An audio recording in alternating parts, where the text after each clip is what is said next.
Hey guys, Nubkeks here and welcome to a new series I'm going to do, monthly Q&A videos. I think it'd be a fun way to interact with you guys.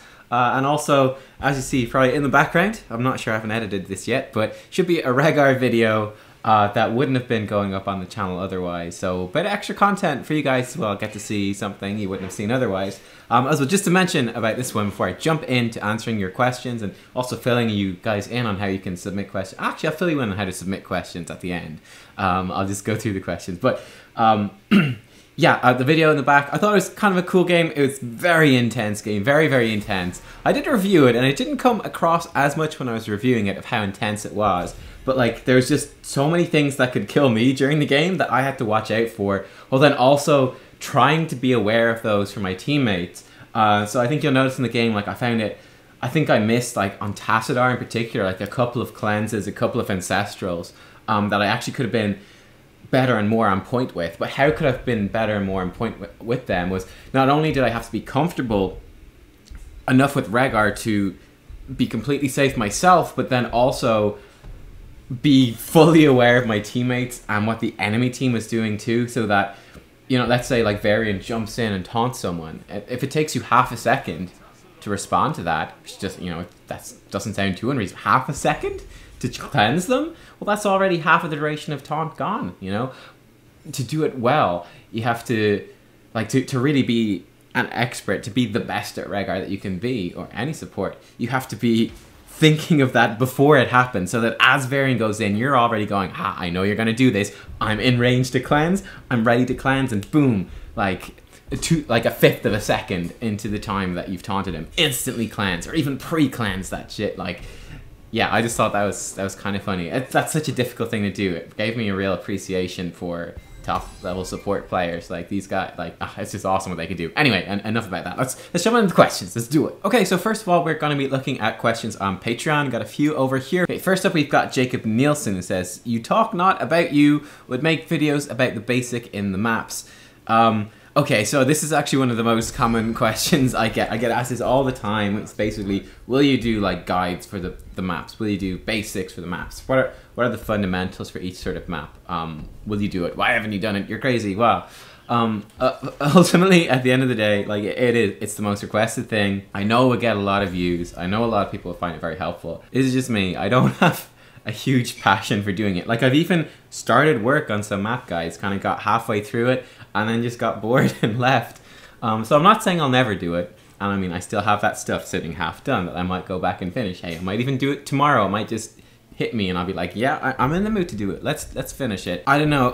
I think that on my channel and the stuff I do is I have more of a passion, I think, for the complexity. Like, okay, let's you know, when you put all these components together, like I want to talk about, like, okay, with these compositions versus this one, how could you tweak it slightly? How do you adjust those talents? How do you play around it? I love the complexity. I love like bringing you guys like really high level play and going in depth. Like, that's really my passion. That's what I love doing. So I don't know about like going into like the real basics of stuff, maybe from time to time, but I don't know. I think there's like a good niche there for like other YouTube creators, like someone who makes a channel like really focus on like fundamentals and basics and stuff like that. I think that would mesh really well with what I do. But yeah, I don't know if that's me. So yeah, I mean, you have to do what works for you. So yeah, there you go. Next up, got a question from Dale Hobbs. It says, "I'm assuming we host our questions here." He was correct. Here's my question for you. What has been the most challenging aspect for you that you've faced so far while building your community or subscribers on YouTube, Twitch, and so on? Oh, I could do a whole video. I could do a whole video talking about the challenges, the pros, the cons, all that sort of stuff. I think the biggest one for building the community is definitely just the amount of time and work you have to put in at the start. When I started YouTube, you get like 10 people watching a video, if you're lucky. You know, sometimes you have literally make a video and 2 people would watch it. And one of them was you. So it's pretty rough. Like, you'd be working in a vacuum. Like, you might not get any comments. You might get a couple of likes. It's a really small thing. Like, you don't know what people think. Like, I think, you know, there's, again, a lot of pros and cons for the spot I'm at now with the channel. But definitely one of the pros is that whenever I make something, there is like you can still build a community, but there's already a community there, really well established. Like every video I do will get a lot of likes. If the video is not as good as the other ones, it'll get a lot of dislikes. I have to work out why they're there and whatnot, but it's still information. Get loads of comments, giving loads of opinions, feedback, advice, criticism, like just funny stories, insight, input, all that sort of stuff, jokes, troll posts. Like there's a big community there to draw on. I mean, I've got like Discord guys on Twitch, and I can go to and ask for advice, like, hey, what do you guys think about that? Or I can ask that on a video, and you guys will reply and let me know. Patreon, same thing. There's a lot of people, there's a big community to draw on. But at the start, you don't have any of that. It's literally just you, and you're kind of going like, is anyone really watching this stuff? Does anyone care? So yeah, you have to put in a ton of work before you get anywhere, and it can be kind of isolated. You have to kind of have a real passion for it, really love doing it for its own sake, so that you can work through that even on your own. But yeah, definitely the start of building a community. Building a community from nothing is much more difficult than taking an established community and making it bigger, I think. I mean, I built one from nothing. I haven't really made it bigger, so I don't know if I'm fully qualified to compare, but I think. Next up we have Robert Frey, who says, I'll go game related. This season before last, I finished Bronze 1. Last season finished Silver 1. After placement games, I'm Gold 1. Won all 10 games. Damn, that's awesome. That's better than my record by 3 games. I think my best was 7 out of 10. Most seasons. There's one season was 5 and 5. That was very depressing. Anyway, first, thank you. Your viewer replays are literally the reason for this. That's awesome. I'm really proud of those videos. They don't get as many views as like the Road to Grandmaster series does, but I'm really proud of those. I think they are really good, and it's always great to hear. It gets so much positive feedback on those, and it's always fantastic to hear that like they really are making a big difference and giving like really good insights, and people go like, oh my god, I didn't realize, and then I can put this into effect, and it's making that's just awesome. It's the best bit about doing this. How do I deal with people tilting in the draft at me? Because I was silver last season when they checked my profile. Oh man. Lost the first 2 post-placement games because people refused to pick healers and tanks because, quote, there was a silver scrub in the game and we're going to lose anyway. Ah, oh, that's like the worst attitude. That is infuriating. I remember I had a similar thing. I was Diamond 2 at the time. I think it was last season, right? So I took a break for Christmas. When I came back, I was kind of grinding up the ranks. I was Diamond 2 and I was team captain for like this Diamond 1 level team. And they started flaming me in the chat. They're like, OMG, we've got a Diamond 2 level scrub. This is Diamond 1. And it's just kind of like face palming because you're the team captain. It's like, oh, they don't understand how the team captaincy works. It's so basic, oh no. So yeah, it was actually me got really tilted in that one.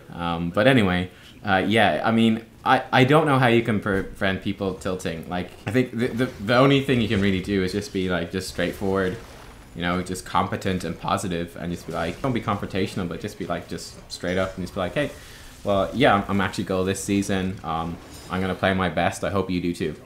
Just something, just like open, and just leave it up to them to be the better person. I think that would probably, a lot like no one hopefully goes into the game with the intention of trolling and losing. They're trolling and they're like giving up before it even begins because you've got a silver player on the team, because probably ultimately due to fear or something. I don't know, psychologists probably back that up somewhere. Because they're in love with their mothers. But yeah, I think, yeah, just be positive and straightforward and be like, I'm gonna play this as one of my best heroes. You guys can play that, it'd be great. Hey, I'm gold this season. I hope that you guys will play your best. There's no reason to throw this or say, well, hey, maybe there's someone who was silver last season on the enemy team. I don't know, just some little positive thing. Just give them, extend the laurel leaf of peace. Give them some out to be actually nice and actually play properly without being judgmental or confrontational. And yeah, I'm sure a lot of them would probably take it. And there you go, great, problem solved. Some of them will just still rage and flame. They're beyond helping anyway, so you're just screwed the moment they're on your team, frankly. We just hope that they're on the enemy team more often than they're on your team. That's kind of the best you can do. Okay, hopping over to Twitter next for some questions. First of all, we've got Cole Chilled Affinity saying, how are you so damn sexy? Coconut oil. Just rub it on. Coconut oil. That's what you want. That's what my girlfriend does. Works for her. So, I use it for cooking roast potatoes. Really good. Great on coconut oil. This should be the advertising campaign. Great on roast spuds and your girlfriend. I'd buy it. I'd buy it. Next up, we have Corbin Pebble, who says, at Corbin P, by the way, says, number 1, how did you enjoy doing other games like Diablo for Nub's day off? Do you plan to sporadically continue the series? And then question 2, how are you so sexy? Question 2. I'm sensing a bit of a theme here. All the horny devils over here on Twitter. I'm scared. I'm not sure I feel safe tweeting here anymore. But yeah, I did really enjoy doing those other games, and I do have plans for doing more stuff. It's one of those interesting things, like Nub's day off is like, it's a day off from doing HOTS, but it's still a work day because I'm still streaming and stuff like that. So it's literally just finding a time in the schedule where I'm on top of things. Yeah, but I really enjoyed it. It was a lot of fun, and there's a lot of games I want to play. One of the bad things is that my PC is not that great. So like there's a lot of games, like I'm playing Mass Effect Andromeda at the moment, and people were saying on the stream, oh, like stream some of it. And I was like, I would love to. My PC is just not good enough to do it. Or another common question, somewhat related to this, is like people will ask from the live stream footage I put up on YouTube. It's like, you know, why is it not 1080p? Can you do it 1080p? It's like, I would love to. I just physically hardware can't do it. Gonna improve that though in the future, and that would open up a lot more games, so that no matter what I'm playing, I'd be like, I can stream this if I want to. And then of course working on getting an office. I think someone else asked about that, so we'll get back to that later. But once I've got that secured, that will also free up more time for like my relaxation time, like later at night in the evening, when people are like going to bed and going to sleep and I can't really stream and be noisy. At least when I have the office, I could do it in there possibly. So yeah, but I mean, I'm definitely planning to do more games for sure. No, stay off, definitely. I like the series a lot. I want to expand it in the future. But yeah, it'll probably be sporadic. You guys probably know me at this stage. Pretty sporadic at best, but yeah, there you go. Next up, we've got Tyler Despain at the White Dingo. Number 1, what makes a map more compelling than others for competitive play? And number 2, how are you that sex? I think what makes a map more compelling than others for competitive play? I think from like a player perspective, I'd say, you know, a map that's pretty balanced, and that, you know, a map that rewards teams that consistently play well, and then give opportunities for comebacks to teams that consistently play well. That they're not just gonna like snowball out of control and that's it. And then tying into that as well, I think maps with that allow for variety in terms of the draft. Like there's multiple team comps, there's multiple strategies that you can pursue. I think that's what would probably make it compelling from a player perspective. Like Infernal Shrines would come to mind to me, and Cursed Hollow a bit, but like Infernal Shrines has been one of the most popular like competitive maps just amongst players for a long time. I think it is because of that, you know, there's fairly balanced map, you know, it takes a long time to win with the Punisher, so it rewards teams that stay ahead. There's other things you can do, like you can give up a shrine, you can go take mercs, you can push other lanes, you can split push, split so there's a lot of options there. And then there's a lot of different strategies and builds and comps that are viable. So that's one good example. I think from a viewer perspective, I think some of it does overlap, like variety in builds and comp is great. I don't know if the snowbally thing matters as much for viewers. I really have to think about this one. I think, you know, probably it matters a lot if it's like graphically compelling, or if it's clear, if the advantage is clear. Clarity, I think, is a big deal. Infernal Shrines, again, you know, big Punisher.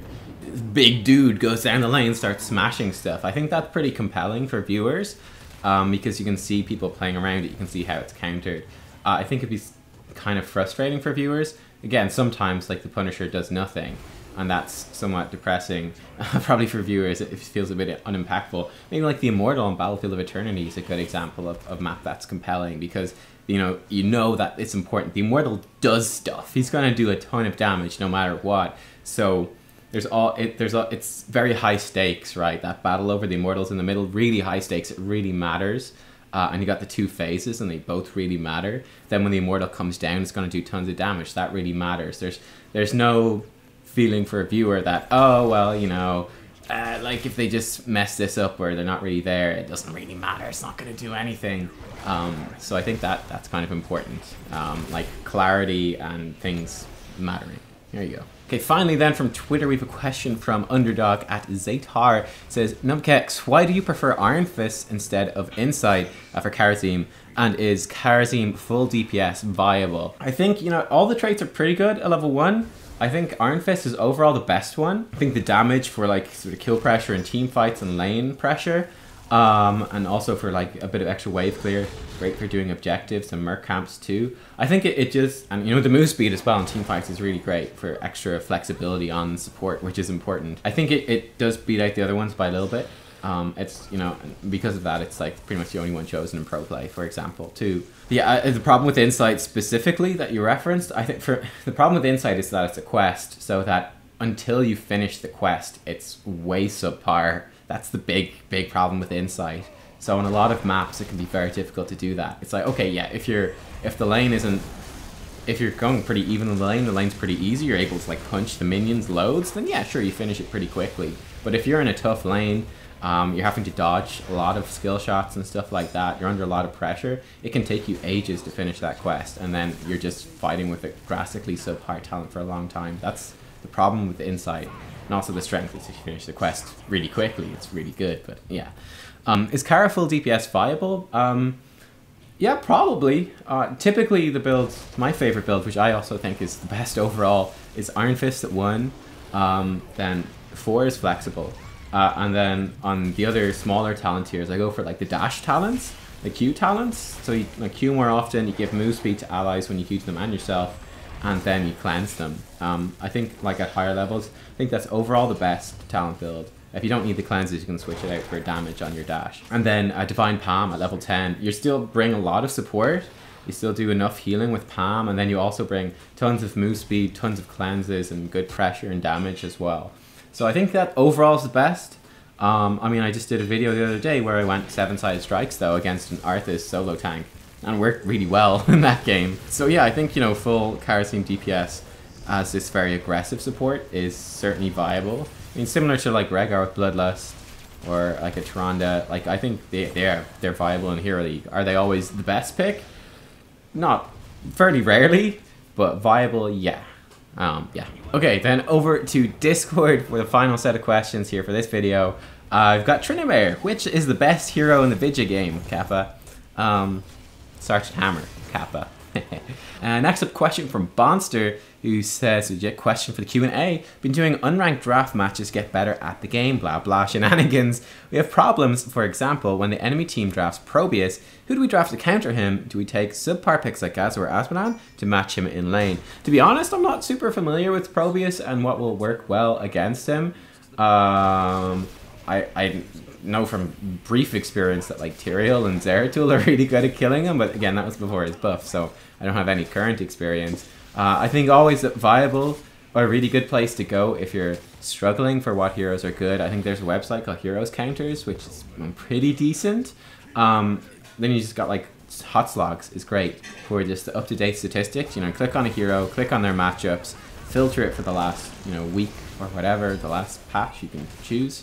And then you can see like how they're doing, you know, and then just go down to heroes that they do poorly against overall. And yeah, you have probably a lot to choose from. Next up, question from Girark. I'm gonna offend everyone by pronouncing their names wrong. Here's my question. What are some tips on which heroes to ban in ranked? I don't play ranked often, but I want to start soon. Well, I mean, a similar thing, right, to what I was just saying. For the last question, like hop onto Hotslogs, search for hero win rates, and then filter it for the league that you end up in. So let's say hypothetically you end up in gold, filter for gold, then look at top win rate heroes. You can even filter for the map. So let's say you're in Dragonshire, go okay, gold, top win rate on Dragonshire, get a list, and then, you know, pick one of those, the top win rate heroes that's picked quite often. You'll also learn very quickly when you're playing, you know, what the standard bans are, and you can just go with those. My tier list could help you out too. Or then like just heroes that you don't like playing against that are a pain personally for you. You can do that too and get away with that to a certain extent. Don't tell anyone I said that though. Every season, right, you gotta play 10 placement games, so you won't be banning. You've got at least 10 games to get a feel for what stuff is banned typically. At worst, really, like let's say you've played your placement games, you haven't been following the game for a month, you come back and you start playing, and hey, you're team captain 3 times in a row. Yeah, sure, you might screw it up 3 times in a row, but it's only 3 games, and by then you'll probably have got a pretty good, pretty good feel for some better bans, and you can kind of take it from there what the enemy team is banning. So yeah, I mean, you just kind of learn it from doing. But yeah, my tier list, hot slogs again. You've got some tools there to look it up before you jump in if you want to be like absolutely perfect and prepared before you go for it. Or just my regular videos as well and see what sort of stuff I'm banning in those, or other people are banning. We're usually team captain, hooray! But yeah, you can catch stuff there. Burnt Nacho says, who or what got you into streaming and YouTube? That's something I always like to hear. And if you already done a previous Q&A, and just link that instead. I probably have answered this before. I got into streaming and YouTube. It's just something I always wanted to do. Interesting enough with streaming, I don't think I've talked about this before. I'd always wanted to do YouTube, that's how I got into that. And I got into streaming because it seemed like an obvious thing to do when doing like a MOBA on YouTube. It's like, well, there's a perfect game genre for streaming too, so I should do some streaming. And I did that at the start. And it was okay, but I didn't love it. And I got back into it a couple of months ago, or 3 months ago, I don't know, a little while ago anyway. I was like, I'm gonna stream more often. Like, I think this would be good because I want this to be like full-time career. I think this is a smart decision. So I went to do it. But then this time around, as I was actually doing it, we just had this really nice community building up. And I just grew to really love streaming. And now I do it mostly because I just really enjoy it. It's just a really fun experience. And especially it's like YouTube has grown so much bigger. I think there's like a sweet spot when it was much smaller, like a couple of thousand subscribers, where you have like a pretty good, kind of know everyone that's commenting. And it's all very positive, and it's like the little small community. Now the channel is so much bigger that, you know, there's a lot of, like, you get trolls, you get people that you're just a stranger to them and they just want to insult you. There's no community thing there at all. So it's so much bigger. It's not just the tight-knit community on YouTube anymore. There's a lot of people.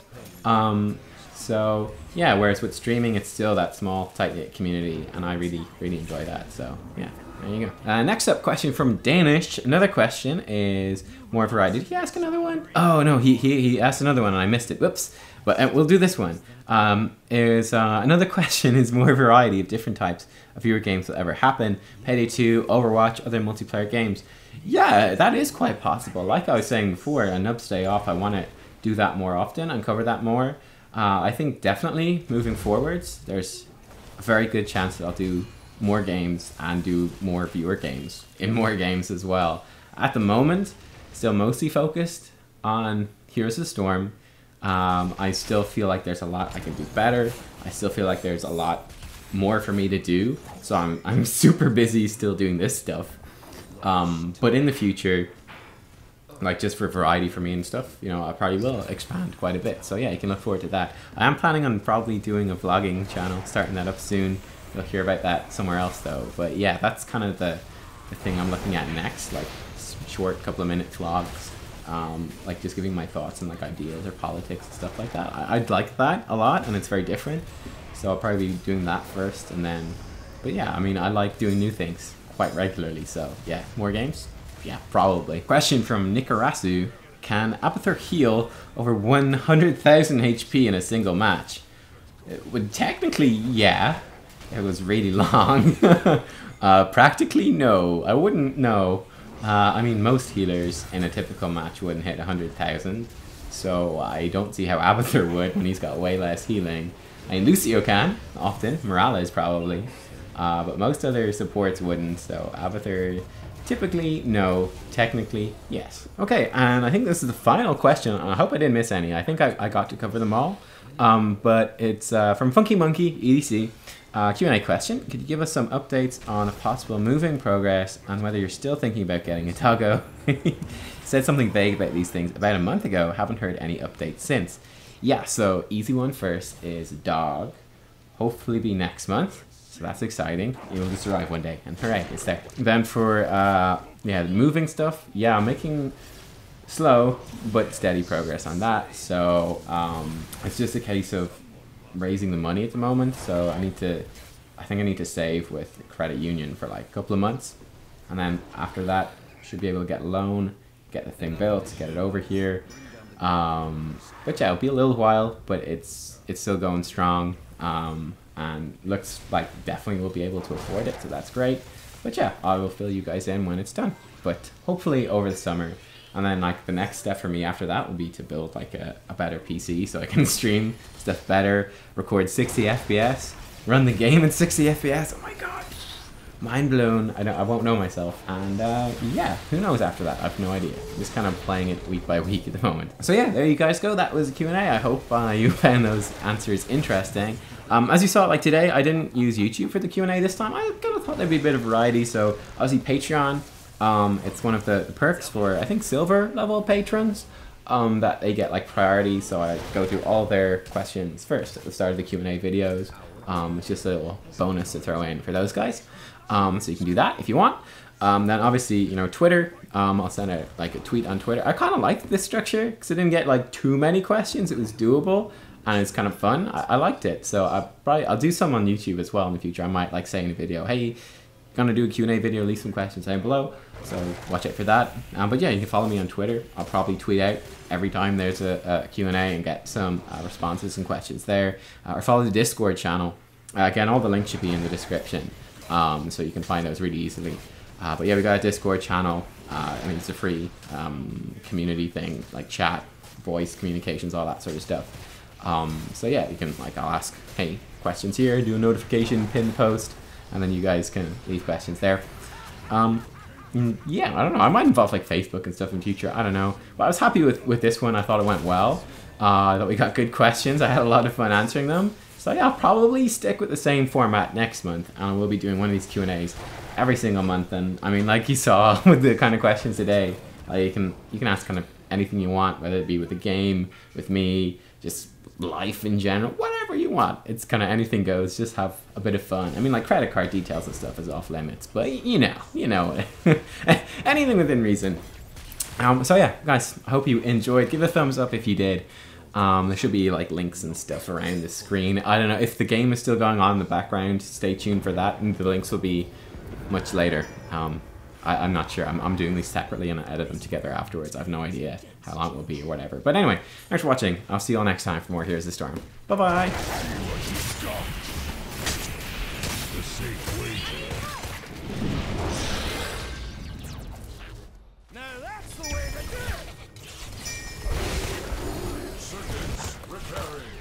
That time has been lost.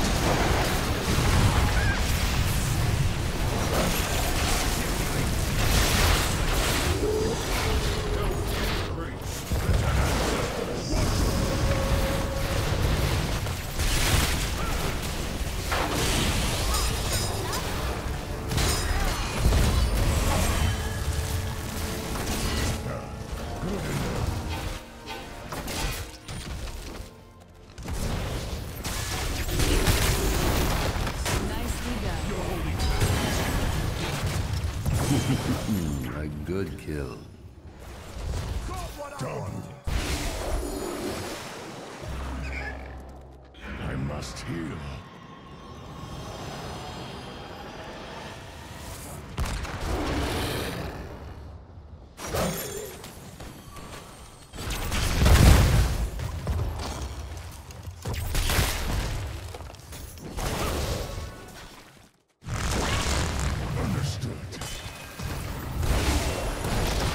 Yourselves, hero. The altars rise.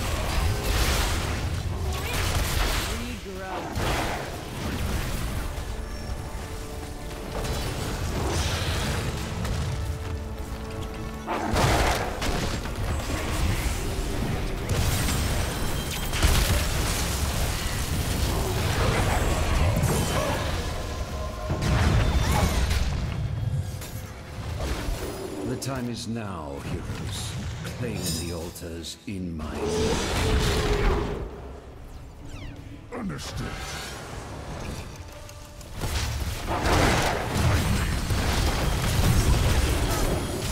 Excellent.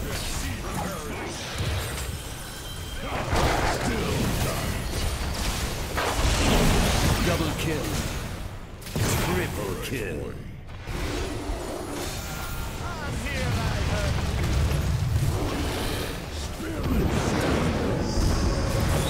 Let the brave keep up.